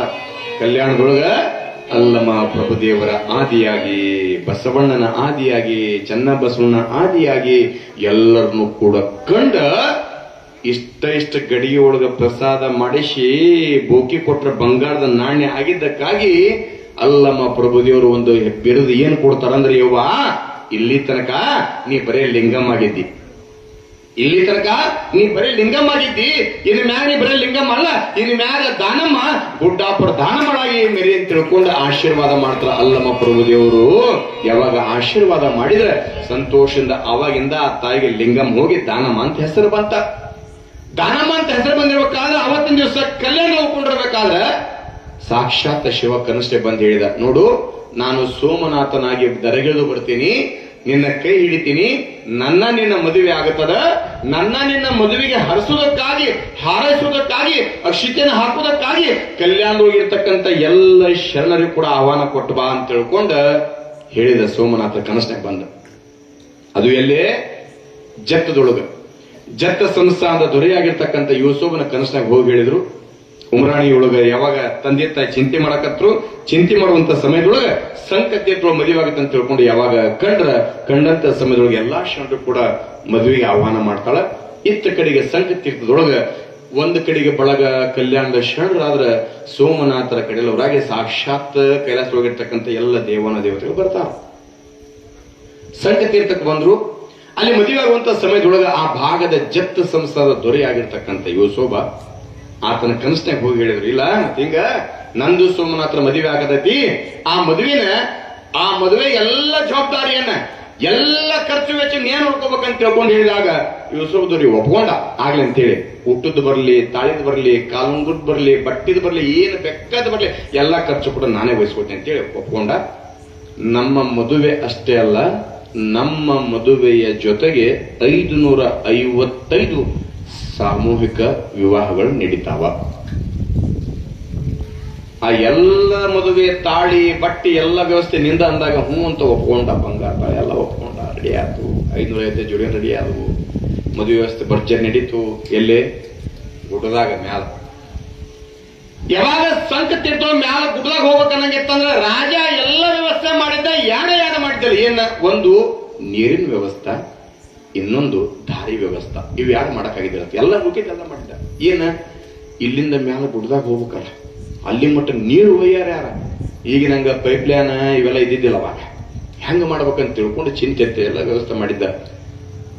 ದಾನಮ್ಮ ತಾಯಿ ಸೋಮನಾಥರಿಗೆ ಬಂದು ಹೇಳಿದ, ಇಲ್ಲ ಮತ್ತೆ ಹಿಂಗಾಗೈತಿ, ಎಲ್ಲಾ ವ್ಯವಸ್ಥೆ ಮಾಡೀನಿ, ನನ್ನ ಕಡೆಯಿಂದ ಏನು ಸಾಧ್ಯ ಅದ ಎಲ್ಲ ವ್ಯವಸ್ಥೆ ಮಾಡಿ, ಏನು ಕೂಡ ಕೊರತೆ ಮಾಡಿಲ್ಲ. ಆದ್ರೆ ಯಾಡ ಕೊರತೆ ಏನು ಅಂತಂದ್ರೆ ಬರುವಂತ ಜನಗಳಿಗೆ ಬರಾಕ ದಾರಿ ಇಲ್ಲ, ಕುಡಿಯ ನೀರಿನ ವ್ಯವಸ್ಥೆ ಒಂದಿಲ್ಲ. ಏನ್ ಮಾಡ್ಬೇಕಂದಾಗ ಆಗ ದಾನಮಂತ ಚಿಂತೆ ಮಾಡ್ಬಿಡಪ್ಪ ಅಂತ ತಿಳ್ಕೊಂಡು ತನ್ನ ಕಾಲಿನ ಹಿಂಬಡಿಯನ್ನ ತುದಿಯ ಗುಡ್ಡದ ಮೇಲೆ ಹೋಗಿ ಹಿಂಗ ಒತ್ತಿದ್ರ ಗಂಗಾ ಮತ್ತೆ ಚಿಲ್ ಅಂತ ಹೇಳಿ ಚಿಮ್ಮಿತಂತ. ಸರಿ, ಬಂದಂತ ಜನಗಳಿಗೆ ಕುಡಿಯಾಕ ನೀರಿನ ವ್ಯವಸ್ಥೆ ಆಯ್ತ, ಬರೋರಿಗೆ ದಾರಿ ಬೇಕಲ್ಲ. ಸೋಮನಾಥರ ಕೈಯೊಳಗಿರ್ತಕ್ಕಂಥ ಬೆತ್ತ ಏನಿತ್ತಲ್ಲ, ಆ ಬೆತ್ತವನ್ನ ಆ ಭೂಮಿ ಮುಗಿಸಿದ್ರ ಹಾವ್ ಹೆಂಗ್ ಹರಿತಿದ್ದಲ್ರಿ, ಹಂಗ ಶೀದ ಗೂಡದಿಂದ ತಳದ ಮಟ್ಟನ ಕೂಡ ದಾರಿ ತಯಾರಾಗಿತ್ತಂತ. ದಾರಿ ಇವು ಯಾಡ ರೆಡಿ ಆದವ. ಕಲ್ಯಾಣದ ಶರಣರು ಬಂದ್ರು, ದೇವನ ದೇವತೆಗಳು ಬಂದ್ರು, 550 ಜೋಡಿ ಮದುವೆ ಆದವ. ತಂದೆ ತಾಯಿನೂ ಕೂಡ ಬಂದ್ರ, ಅಕ್ಷಿತೆಯನ್ನ ಹಾಕಿದ್ರೆ ಬಂದಂತ ಜನಗಳೆಲ್ಲರೂ ಕೂಡ ಊಟ ಮಾಡಿ ಮುಂದೆ ತಮ್ಮ ಕಾರ್ಯಕ್ಕೆ ತಿಳಿರುವಂತ ಸಮಯದೊಳಗ ಗಂಡ ಹೆಂಡತಿ ಸಂಚಾರ ಮಾಡ್ಕೊಂತ ಬರ್ತಾರ. ಸಂಚಾರ ಮಾಡ್ಕೊಂತ ಬರುವಂತ ಸಮಯದೊಳಗ ಎಲ್ಲಿಗೆ ಬಂದ್ರು ಅಂತಂದ್ರೆ ಹಳ್ಳಿಗೆ ಏಕರಾತ್ರಿ, ಪಟ್ಟಣಕ್ಕೆ ಪಂಚರಾತ್ರಿ ಅನ್ನೋ ಹಾಗೇನೆ ಶೀದ ಎಲ್ಲಿ ಬರ್ತಾರಂತ ಈ ಬಾವ ಅಡ್ಡಾಕೋಂತ ಆದ್ವಾನಿಗೆ ಬರ್ತಾರ. ಆದ್ವಾನಿಗೆ ಬಂದಿರ್ಬೇಕಾದ್ರೆ ಆದ್ವಾನಿ ಒಳಗೆ ಏನಾಗಿತ್ತು ಅಂತಂದ್ರ ಈ ಎಲ್ಲಾ ಹೆಣ್ಮಕ್ಳು ಕೂಡ ಉಡಿ ತುಂಬಾಕ ಅದೊಂದು ಯಾವ್ದೊಂದ್ ದಿನ ಉಡಿ ತುಂಬ್ತಿರ್ತಾಯಿ. ಒಂದ್ 5 ಮಂದಿಗೆ ಕರ್ಕೊಂಡು ಮುತ್ತೈದು ಉಡಿ ತುಂಬ್ತಿರಲ್ಲ. ಅದು ಯಾವ್ದು ಅಂತಿರ್ಲಿ ಯಾವಾಗ ತುಂಬಿರಿಲ್ಲ. ಹ್ಞೂರನ್ರಿ ಉಡಿ ತುಂಬ್ತಿರ್ಲ. ಯಾವಾಗ ತುಂಬ್ತೀರಿ? ಯಪ್ಪ ಯಾವಾಗ ಅಂತ ಹೇಳ್ಬೇಕು, ವರ್ಷದಾಗ 20 ಸಲ ತುಂಬ್ತೀವಿ ನಾವು. ಹೌದಲ್ಲ, ಮನಿ ಓಪನಿಂಗಾರ ಇರ್ಲಿ, ಮದುವೆಗಾರ ಇರ್ಲಿ, ಇನ್ನೊಂದ ಮತ್ತೊಂದು ಮೂದೊಂದ ಒಟ್ಟು ಹಂಗ ತುಂಬಿದ್ದ. ನೀವು ಹಂಗೆ ಗೊತ್ತಾಗ ಹಿಂಗೆ ಗೊತ್ತೈತಿ. ಹಂಗ ನಮ್ಮ ಮನೆಗೆ ಲಕ್ಷ್ಮಣ ಬರ್ಲಿ ಅಂತ ಇತ್ತಲ್ಲ. ಯಾವ್ದ್ರಿ? ಅಯ್ಯೋ, ದೀಪಾವಳಿ ಪಾಡ್ಯ. ಆಶ್ಚರ್ಯ ಏನು ಅಂತಂದ್ರೆ ನಮ್ಮ ಹಿಂದಿನ ಮಂದಿ ಎಷ್ಟು ಜಾಣರು ಅಂತಂದ್ರೆ ದೀಪಾವಳಿ ಬಂತು ಅಂತಂದ್ರ ಹೊರಗಿಂದ ಸ್ವಚ್ಛ ಆಗತ್ತಂತ, ಮಹಾನವಮಿ ಬಂತು ಅಂದ್ರೆ ಒಳಗಿಂದ ಸ್ವಚ್ಛ ಆಗತ್ತಂತ. ಏನಿದು? ಏನವ? ದೀಪಾವಳಿ ಬಂತು ಅಂತಂದ್ರೆ ವ್ಯಾಪಾರ ಮಾಡೋರು, ಅಂಗಡಿ ಇದ್ದವರು ಎಲ್ಲ ಏನ್ ಮಾಡ್ತಾರೆ, ಅಂಗಡಿಗೆ ಎಲ್ಲ ಸ್ವಚ್ಛ ಮಾಡಿ ಬಣ್ಣ ಹಚ್ಚಿ ರೆಡಿ ಮಾಡ್ತಾರೆ ದೀಪಾವಳಿ. ಹೌದಲ್ಲ? ರೆಡಿ ಮಾಡಂಗಿಲ್ಲ ರೀ. ಅದ್ರಾಗ ಅವತ್ತೊಂದು ದಿವಸ ನಾವು ಬೆಳ್ಳಿ ಬರ್ತಂದು ದೀಪಕ್ಕೆ ಅದಿರ್ತೀರಿ, ಏನೆಲ್ಲ ನಡೀತೈತೆ. ಆ ಮಾತು ಬೇರೆ. ಇನ್ನು ಒಳಗಿಂದ ಸ್ವಚ್ಛ ಮಾಡೋದು ಅಂದ್ರೆ ಯಾವ್ದ್ರಿ? ಯಾವಾಗ ಮಾಡ್ತೀರಿ? ಶ್ರಾವಣ ಆದ ತಕ್ಷಣ ಮುಂದೆ ಬರೋದು ಯಾವ್ಯಾವ? 9 ದಿವಸ ನೋಡ್ಬೇಕಪ್ಪ ಹೇಳಕ್ವಲ್ಲ. ಬೆಳಗ್ಗೆ ಎದ್ದು ಕುಳಿ ಜಳಕ ಮಾಡದೇನ, ಹೋಳಿಗೆ ಮಾಡೋದೇನ, ಮಡಿಯಿಂದ ಒಂದೆದ್ದು ನಮ್ಮೂರು ದ್ಯಾಮೋಗ ಎಡಿ ನಂದ ಮುಟ್ಬೇಕು ಅನ್ನೋರು ಯಾರು? ಹೌದಲ್ರಿ? ಮನೆ ದೇವಿ ಪಾಲನೆ ಮಾಡೋರು ಯಾರು? ವಿಚಾರ ಮಾಡ್ರಿ. ದಸರಾ ಬರೋಕಿನ ಮುಂಚೆಕ ಮನಿ ಎಲ್ಲ ಸ್ವಚ್ಛ ಮಾಡ್ತೀರಂತಂದ್ರ ನೀವು ಮನಿ ಹಂಗ ಸ್ವಚ್ಛ ಅಲ್ಲ ಅಂತ ಅಲ್ಲೇವ ಎಲ್ಲಾರು ಇಲಿ ಹೆಗ್ಗಣ ಬುದ್ದು ಮಾಡಿರ್ತಾವಲ್ಲ, ಅವೆಲ್ಲ ಮುಚ್ಕೊಂಡು ಹೋಲಿ ಅಂತ ತಿಳ್ಕೊಂಡು ಮನೆ ಸ್ವಚ್ಛ ಮಾಡ್ತಾರೆ ಒಳಗಲ್ದ. ವಿಚಾರ ಮಾಡ್ರಿ, ಅಲ್ಲೇ ಅಂತ ಅಷ್ಟ ಅಲ್ಲ, ಮನಸ್ಸೊಂದು ಸ್ವಚ್ಛ ಇತ್ತಂದ್ರೆ ದೇವಿ ಎಲ್ಲಿದ್ರು ಇರ್ತಾನಂತ, ಮನಸ್ಸು ಸ್ವಚ್ಛ ಇತ್ತಂದ್ರೆ ಶ್ರಮತಾತ ಎಲ್ಲಿದ್ರು ಅಲ್ಲಿ ಇರ್ತಾನಂತ. ಯಾಕ? ದೀಪಾವಳಿ ಬಂತಂದ್ರೆ ಒಳಗಿಂದ ಸ್ವಚ್ಛ ಆಗತ್ತ, ಹೊರಗಿಂದ ಸ್ವಚ್ಛ ಆಗತ್ತ. ನವಮಿ ಬಂತಂದ್ರೆ ಒಳಗಿಂದ ಸ್ವಚ್ಛ ಆಗತ್ತ ಅಂತಾರಲ್ಲ, ಹಂಗ ಆಗಿನ ಸಮಯ ದೀಪಾವಳಿ ಪಾಡ್ಯ. 5 ಮಂದಿ ಎಲ್ಲರೂ ಕೂಡ ಎಲ್ಲರ ಮನೆಗೂ ಇಡೀ ಆದ್ವಾನಿಯೊಳಗ, ಒಂದ್ ಮನೆಯಲ್ಲ, 2 ಮನೆಯಲ್ಲ, ಇಡೀ ಆದ್ವಾನಿಯೊಳಗ ಎಲ್ಲ ಹೆಣ್ಮಕ್ಳು ಕೂಡ ಮನೆಯೊಳಗ ದೀಪಾವಳಿ ಲಕ್ಷ್ಮಿ ಬಹಳ ಚಂದ ಕುಂದ್ರಸ್ಯಾರ, ಲಕ್ಷ್ಮಿ ಪೂಜೆ ಮಾಡ್ಯಾರ. ಪೂಜೆ ಮಾಡ್ಬೇಕಾದ್ರ ಉಡಿ ತುಂಬಬೇಕಂತ ತಿಳ್ಕೊಂಡು, ಊಟ ಮಾಡಿಸ್ಬೇಕಂತ ತಿಳ್ಕೊಂಡು 5 ಮಂದಿ ಮುತ್ತೈದರ ಇಡೀ ಊರ್ ಮಂದಿ ಎಲ್ಲ ಹುಡುಕ್ಯಾರ ಆದ್ವಾನಿಯೊಳಗ. ಇಡೀ ಆದ್ವಾನಿಯೊಳಗ ಎಲ್ಲರ ಮನೆಗೆ ಹೋದ್ರು ಕೂಡ ಪ್ರತಿಯೊಬ್ಬ ಹೆಣ್ಣು ಮಕ್ಕಳ ಮನೆಯೊಳಗ 4 ಮಂದಿ ಮುತ್ತೈದರು ಸಿಗುತ್ತಾರೆ. ಇನ್ನೊಬ್ಬರು ಸಿಕ್ಕಿರಂಗಿಲ್ಲ, ಒಬ್ಬರು ಬಾಕಿ ಇರ್ತಾರೆ. ಒಬ್ಬರೇ ಒಬ್ರು ಬಾಕಿ ಇರುವಂತ ಸಮಯದೊಳಗೆ ಹೇಳ್ತೀನಿ ನಿಮಗ, ಎಲ್ಲ ಹೆಣ್ಮಕ್ಳು ಬರ್ತಾರ, ನಮ್ಮ ಮನೆಗೆ 4 ಮಂದಿ ಮುತ್ತೈದೆ ಸಿಕ್ಕಾರ, ಒಬ್ಬೇಕಿಲ್ಲ. 4 ಮಂದಿ ಸಿಕ್ಕಾರ, ಒಬ್ಬೇಕಿಲ್ಲ. 4 ಮಂದಿ ಸಿಕ್ಕಾರ, ಒಬ್ಬೇಕಿಲ್ಲ. ಎಲ್ಲಿ ಸಿಗುತ್ತಾಳೆ ಅನ್ಕೊಂತ ಸೀದಾ ಹೊರಗೆ ಬರ್ತಾರೆ. ಅಲ್ಲೇ ಶಿವನ ದೇವಾಲಯ ಇಬ್ರು ಕುಂತ್ಕೊಂಡ್ರೆ, ಯಾರು? ದಾನಮಾಂಬೆ ಸೋಮನಾಥ ಇಬ್ರು ಯಾವಾಗ ಕುಂತಂತ ಸಮಯದೊಳಗ ಎಲ್ಲ ಹೆಣ್ಮಕ್ಳು ಕಳಿಕೆ ಹಿಡ್ಕೋಬೇಕಂತ ತಿಳ್ಕೊಂಡು ಸೀದಾ ಹಂಗ ಬಂದವ್ರು, ಯಾವ ನೀನು ಮುತ್ತೈದಿದೆ, ಮತ್ತೆ ನಾಳೆ ಮನೆ ಒಳಗೆ ದೀಪಾವಳಿ ಪಾಡ್ಯ ಅದ, ನಾಳೆ ಸಾಯಂಕಾಲ ಉಡಿ ತುಂಬದೈತಿ, ಯಾವಾಗ ಏನು ಕೂಡ 5ನೇ ಮುತ್ತೈದೆ ಬರ್ಬೇಕಂತ ತಿಳ್ಕೊಂಡ ಎಲ್ಲರೂ ಬಂದ್ರು. ಇಡೀ ಊರು ಹೆಣ್ಮಕ್ಳೆಲ್ಲರೂ ಕೂಡ ಆಕೆಗೆ ಹೇಳಿದ್ರ, ಬರ್ತೀನಿ ಬರ್ತೀನಿ ಬರ್ತೀನಿ ಬರ್ತೀನಿ. ಎಷ್ಟು ಗಂಟೆಕ? ಎಲ್ಲರೂ ಕೂಡ ಒಂದ ಸಮಯಕ್ಕ ಸಾಯಂಕಾಲ 7 ಗಂಟೆಕ. ಹೇಳ್ತೀನಿ ನಿಮಗ, ಒಬ್ಬೇಕ್ ಹೆಣ್ಮಗಳು 1 ಮನೆಗೆ ಹೋಗ್ಯಾಳ, 2 ಮನೆಗೆ ಹೋಗ್ಯಾಳ, ಇಡೀ ಊರು ಮಂದಿಗೆ ಏಕಾಲಕ್ಕೆ ಒಂದೇ ಸಮಯಕ್ಕೆ ಹೋಗ್ಬೇಕಲ್ಲ, ಅದು ದೊಡ್ಡ ಕಷ್ಟ. ಎಲ್ಲ ಹೆಣ್ಮಕ್ಳು ಕೂಡ ಏಕಕಾಲಕ್ಕೆ ಒಂದೇ ಸಮಯಕ್ಕೆ ಯಾವಾಗ ಕರೆದಂತ ಸಮಯದೊಳಗೆ ಆಯ್ತು ಬರ್ತೀನಿ ತಿಳ್ಕೊಂಡು ಹೇಳಿದಾಗ ಮರುದಿವಸ ಸಾಯಂಕಾಲ ಎಲ್ಲ ಹೆಣ್ಣು ಮಕ್ಕಳು ಕೂಡ ಮನೆಯೊಳಗೆ ಉಡಿ ತುಂಬುವಂತ ಕಾರ್ಯಕ್ರಮ. ಏಕಕಾಲಕ್ಕ ಎಲ್ಲ ಇಡೀ ಆದ್ವಾನಿಯೊಳಗ ಪ್ರಜ್ವಲಿಸಿರ್ತಕ್ಕಂಥ ದೀಪ ಯಾವ್ದಂದ್ರೆ ಗುಡ್ಡಾಪುರ ದಾನಮ್ಮ ತಾಯಿ ಅಂತಕ್ಕಂಥ ದೀಪ. ಎಲ್ಲರ ಮನೆಗೂ ಏಕಕಾಲಕ್ಕೆ ಉಡಿ ತುಂಬಿಸ್ಕೊಂಡ್ಲ, ಎಲ್ಲರ ಮನೆಗೆ ಏಕಕಾಲಕ್ಕೆ ಹೋಳಿಗೆ ಪ್ರಸಾದ ಮಾಡಿಲ್ಲ, ಎಲ್ಲರ ಮನೆಗೆ ಏಕಕಾಲಕ್ಕೆ ಅವ್ರು ಏನ್ ಮಾಡ್ತಾರೆ, ಎಲ್ಲಾ ಪ್ರಸಾದ ಮಾಡ್ಕೊಂಡು ಮತ್ತೆ ಎಲ್ಲಿ ಬರೋಕೆ ಅಲ್ಲಿ ಬಂದು ಕೂತಿದ್ಲಂತೆ. ಯಥಾಪ್ರಕಾರ ಬೆಳಗ್ಗೆ ಹೆಣ್ಮಕ್ಳು ಗುಡಿ ಹೋಗೋರು, ಅಯ್ಯವ್ವ ನಿನ್ ಎಷ್ಟು ಕಷ್ಟ ಆಗುತ್ತೆ ಇವ, ನಮ್ಮ ಮನೆಗೆ 4 ಮಂದಿ ಹೆಣ್ಮಕ್ಳು ಮುತ್ತೈದರು ಸಿಕ್ಕಿದ್ರೆ ಇನ್ನೊಬ್ಬಕ್ಕೆ ಸಿಕ್ಕಿದ್ರೆ, ಈಗ ಇಲ್ಲೇ ಕುಂತಾರ ಇದ್ರ ಹೆಣ್ಮಗಳು 5ನೇ ಮುತ್ತೈದೆಗೆ ನಮ್ಮ ಮನೆಗೆ ಬಂದ ಅಂತ ತಿಳ್ಕೊಂಡು ಒಬ್ಬೇಕಿ, ನಮ್ಮ ಮನೆಗೆ ಬಂದ ಅಂತ ಒಬ್ಬೇಕಿ, ನಮ್ಮ ಮನೆಗೆ ಬಂದ ಅಂತ ಒಬ್ಬೇಕಿ. ಎಲ್ಲರೂ ಹಿಂಗಾನಕ 8 ಗಂಟೆಗೆ ಸರಿಯಾಗಿ 6 ಗಂಟೆಗೆ ಇಡೀ ಊರೊಳಗೆ ಏಕಾಲಕ್ಕೆ ನಮ್ಮ ಮನೆಗೆ ಅಂತ ತಿಳ್ಕೊಂಡು ನೆನೆಸಿದವರ ಮನೆಯೊಳಗೆ ಹೋಗಿ ಉಡಿ ತುಂಬಿಸ್ಕೊಂಡು ಬಂದವರು ಗುಡ್ಡಾಪುರ ನಮ್ಮ ತಾಯಿ. ಕಾರಣ ಅಂತ ದಾನಮ್ಮ ತಾಯಿ ಸೋಮನಾಥರು ಸಂಚಾರ ಮಾಡ್ತಾ ಮಾಡ್ತಾ ಹಳ್ಳಿಗೆ ಏಕರಾತ್ರಿ, ಪಟ್ಟಣಕ್ಕೆ ಪಂಚರಾತ್ರಿನೂ ಹಾಗೇನೆ ಸಂಚಾರ ಮಾಡ್ಕೊಂತ ಬರ್ಬೇಕಾದ್ರೆ ಕಣ್ಣಿಲ್ಲದವರಿಗೆ ಕಣ್ಣು ಕೊಡ್ತಾರ, ಕಾಲಿಲ್ಲದವರಿಗೆ ಕಾಲು ಕೊಡ್ತಾರ, ರೋಗದಿಂದ ಬಂದವರ ರೋಗವನ್ನು ದೂರ ಮಾಡ್ತಾಳ. ಹಿಂಗ ನಿತ್ಯರು ಕೂಡ ಕಾಲವನ್ನು ಕಳಿತಾ ಅಂತಿಮ ಸಮಯ ಗುಡ್ಡಾಪುರಕ್ಕೆ ಬರಕ್ಕೆ ಹೇಳ್ತಾರೆ ಎಲ್ಲರಿಗೂ. ದಾನಮ್ಮ ಎಂಬ ಹೆಸರಾದೆ ಗುಡ್ಡಾಪುರದ ಜಗದಾಂಬ ಜಗದಾಂಬ ಜಗದಾಂಬ, ಕೊಲ್ಲಾಪುರದ ಮಹಾಲಕ್ಷ್ಮೀನಿ,